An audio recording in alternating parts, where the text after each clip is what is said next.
Just seeing your face makes me sick. Just hearing your voice makes me so angry that my head hurts. Even after living hundreds of years, what I remember vividly is your face, the thing I most want to forget.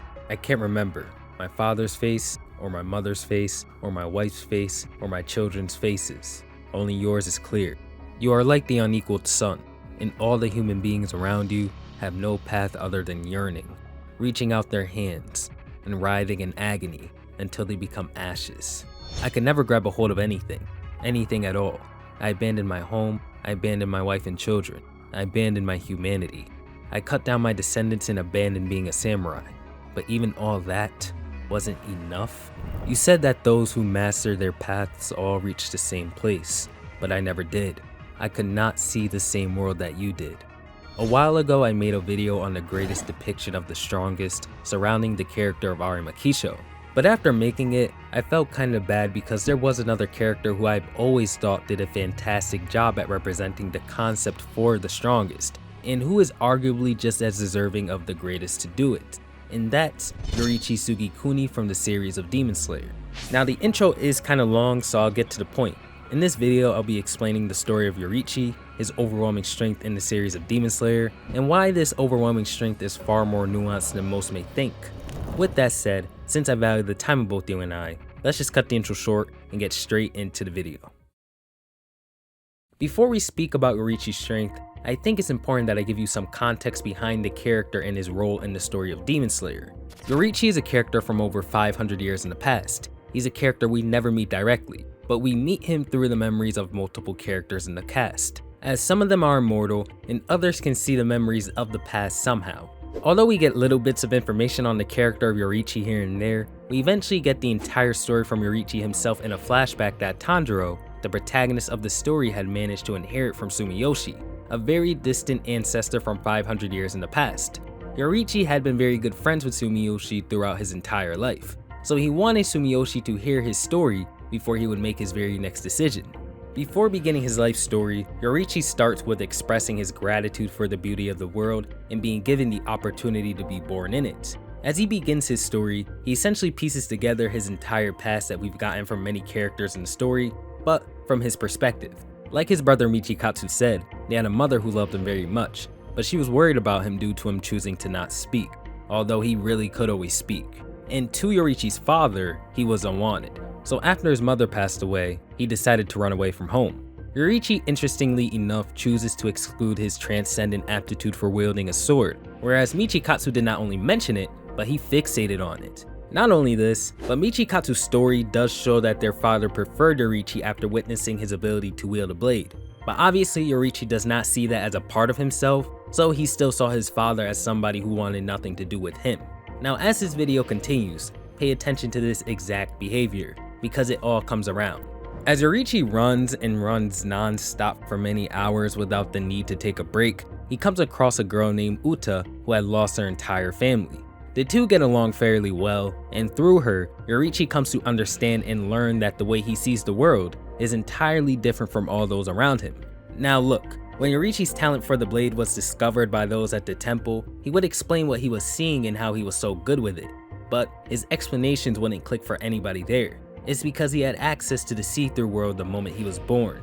This is a level of mastery with combat that the strongest characters in the series reached at their prime ages and strength. Yoriichi was born with this. But the see-through world isn't only indicative of one's strength, but their selflessness. Yoriichi being born with this just wasn't indicative of his power, but indicative of his purpose in the world. As Yoriichi and Uta would live and grow together, she would eventually become pregnant. But Yoriichi would set out to find a midwife for her and come back to their home to find that her and her child that she had been carrying were eliminated by a demon.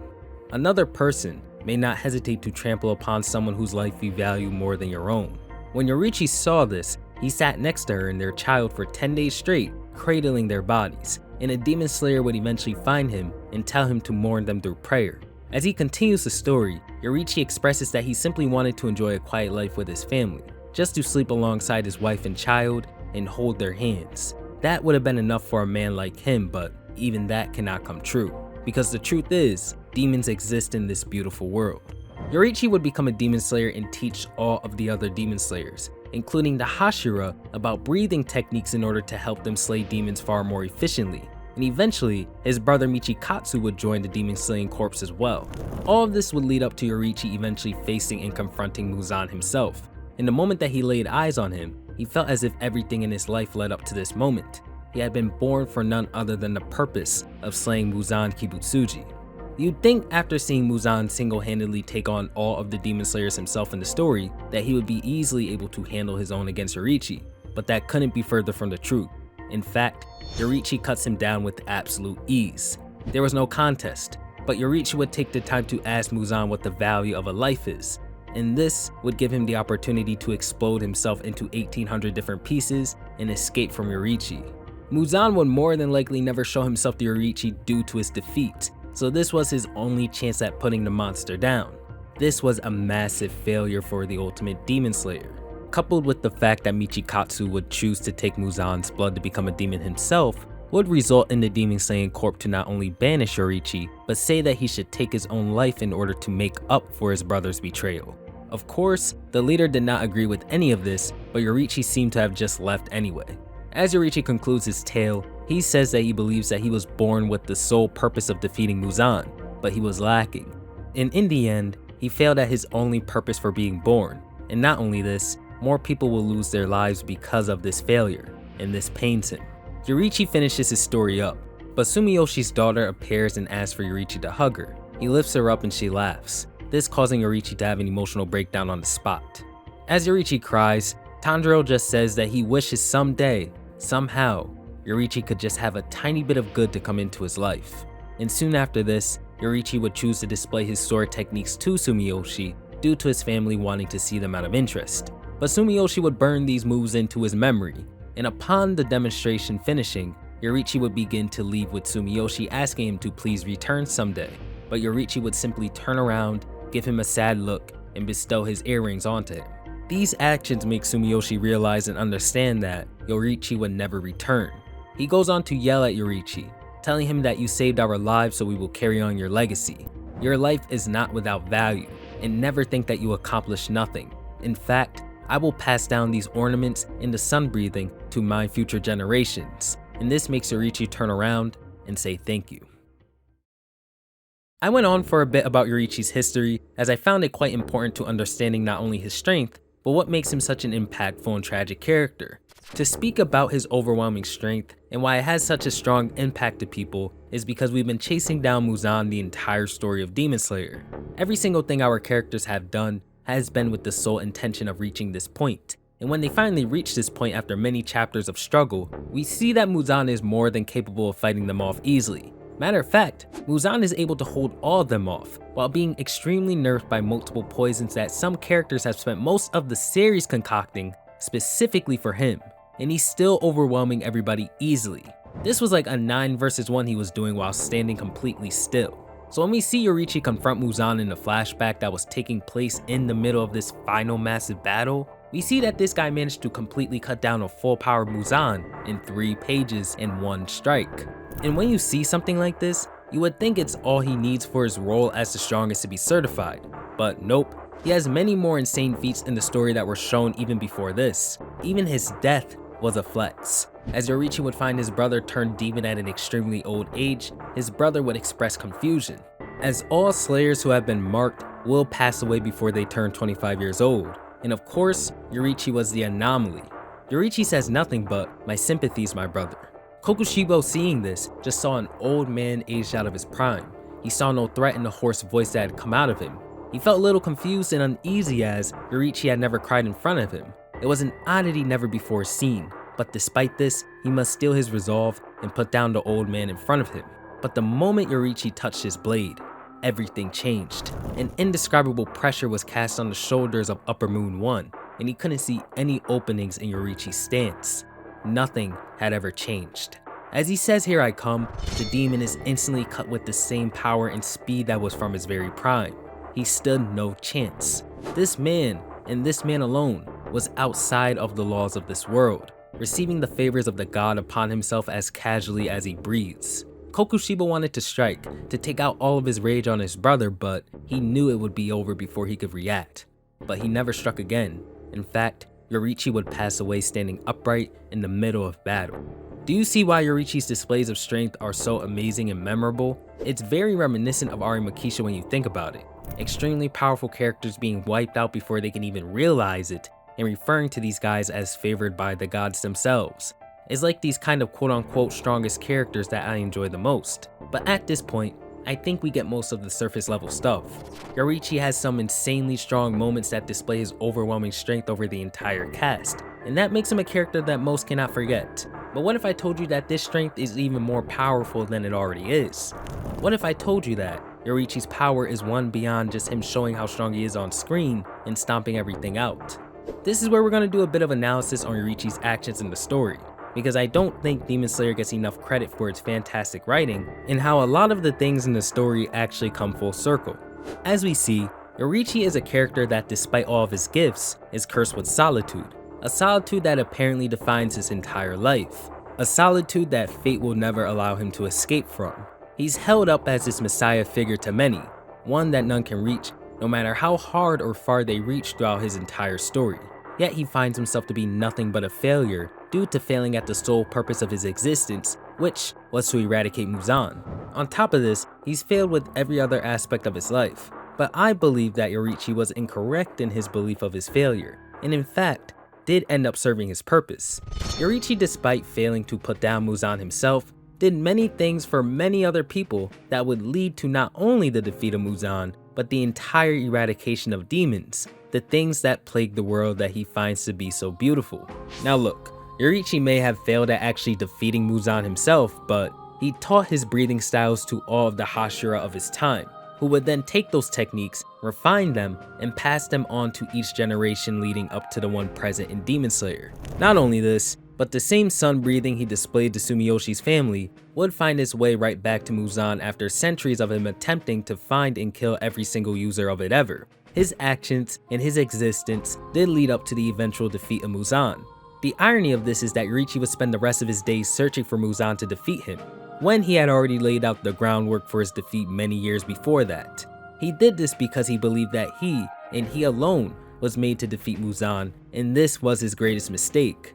Yoriichi was made to defeat Muzan, yes, but not alone. This is the reason why I say solitude plagues Yoriichi's life. No matter what, it always finds some way back to him, even if he brings it upon himself. Something Demon Slayer has always been about is the value of other people in your life. You are not just you. You are you and everyone who shaped and influenced you in some way. I really go into this and pretty much the true purpose of Demon Slayer in my Nobody Understands Tanjiro video, but to save you guys the time, there's a reason why all of these people jumping Muzan, battling against the upper moons, and all of their plans worked out, and it's because they had other people they could rely on. Muzan was never meant to be taken down by one man alone. The story didn't even let one person have the final hit on him, but the combined might of Giyu and Tanjiro, the two characters who started this story, combining the last of what they had left to create one last red blade. Everybody made Muzan's defeat happen, even including Yoriichi himself, as again, had he not done what he'd done, nobody would even be able to combat the demons. This is why flashbacks are pretty important to Demon Slayer as a whole, because they typically reinforce this by showing you what somebody else has done for the character, or how their words encourage them to push forward in one way or another. Tanjiro's words of advice or encouragement to his friends are something that constantly come up in the final arc, making these characters continue to fight with their hearts and souls against unwinnable odds. Not only this, but when we really look at the entire plotline of the Hinokami Kagura and the sun breathing and how it all comes together with Tanjiro witnessing Yoriichi himself do it, you're supposed to realize that Tanjiro was the failure. He wasn't crying for no reason at those times he lamented his ability to use the sun breathing, because he was actually correct. Everybody before him, including his extremely sick father, was actually able to practice the Hinokami Kagura to its fullest extent except for him. The story even very much implies that Tanjiro's father was the closest thing this world has ever came to reproducing Yoriichi. So how did such a failure directly produce the results that nobody before him could? You can come up with a few different answers here, such as teamwork or Yoriichi's groundwork from centuries in the past, but the message remains the same: the power of other people in your life. This is where the true impact lies. What you do for others and with others can sometimes have a greater impact than you normally think it would. The domino effect that many of the characters have in the series is so crazy that you have to reread Demon Slayer to truly understand what you were reading. So when I bring all of this back to Yoriichi, I think there's a realization that makes my heart ache very bad for this character, because unlike every other character who got to be called the strongest, he doesn't ever get to understand what he's truly done for others, the true impact he's had on the world he loves so dearly. There's nothing but tragedy after tragedy for the man, and even after punishing himself to searching for Muzan for the rest of his life, fate couldn't help but spin in his face one last time with his brother's appearance as a demon. Yoriichi, despite initiating the saving of the world and being forced by fate to live a life of no control, doesn't even get to slightly understand what he's truly done. He exiles himself with the belief that he's truly failed at his sole purpose and has doomed everybody. The most he gets from this world is a thank you from Sumiyoshi and Tanjiro. I believe this is what makes Yoriichi a character that is so dear to me. He always reminds me to look outside of myself, to see the potential greater impact of my actions, and to even give myself a break at times. Yoriichi was a success and always had been from the moment he was born. In fact, Yoriichi was so successful that he completed his mission given by fate before he could ever realize it. I find Yoriichi to be one of the greatest depictions of the strongest because he manages to display many interpretations of the strongest all in one character, while serving as a warning and a perspective shift for those who are open to it. Yoriichi's journey as the sun, this untouchable being that all strive towards, somewhat forces you to also realize the purpose of the entire story and really ponder what you took in.